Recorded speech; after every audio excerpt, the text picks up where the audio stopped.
Girl shares the story of how she won back her boyfriend.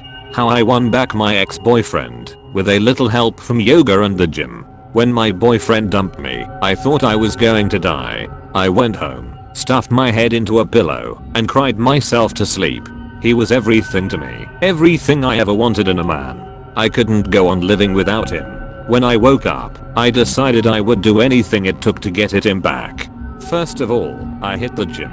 I put on my yoga pants, bought a new pair of Nikes, and put hours in on the elliptical. I worked on my diet too, cutting out fats and carbs and practically living off wheat toast for like a fortnight. But it wasn't enough. I needed results, and I needed them fast. So I hit up one of the girls at the gym for appetite suppressants. And they were good. Sometimes I didn't have to eat for an entire day. Sure, I felt a little woozy, but if I drank enough water I'd generally have enough energy to just about make it through. Next came the hair. I bought 2 big bottles of strong peroxide and soaked my head in a bath of it for like a half hour. It smelled really bad. The fumes made me sick a little, but I just thought of my boyfriend and that kept me going. I must have zoned out a little, because the next thing I knew my scalp was burning like hell. My scalp was all red and sore as I was combing it out, and little teeth kept ripping out big clumps of hair, but it was the exact color I wanted it. Perfectly platinum blonde, just how the guys love it. After the hair came something a little more drastic. I'd always hated my face. How my eyes were too narrow and my mouth was too small. I had these big goofy ears too that used to stick out if I brushed my hair behind them. They looked so ugly, and don't get me started on my teeth. So I took something from the kitchen drawer and made some changes. I sliced off my eyelids to make my eyes bigger. I carved into the corners of my mouth to make my smile bigger. I filed down my teeth too, a little pointy, but straight.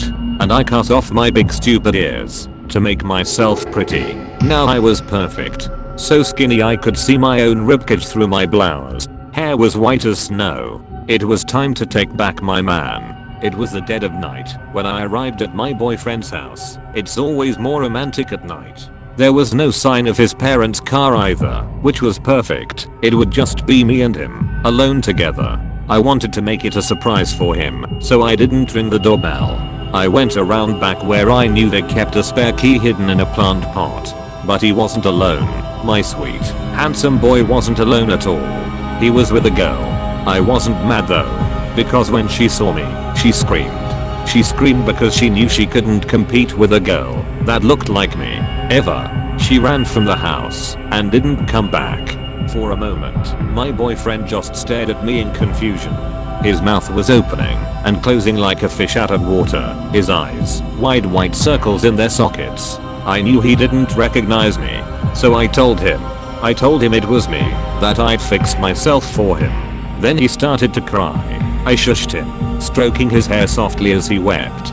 I knew he'd be happy to see me, but this was so much more than I expected. I just held him for a moment, seeing the blue and red lights flashing in the window, feeling the plastic handle of the kitchen knife still in my grip, and told him it'd all be okay. We'd be together forever.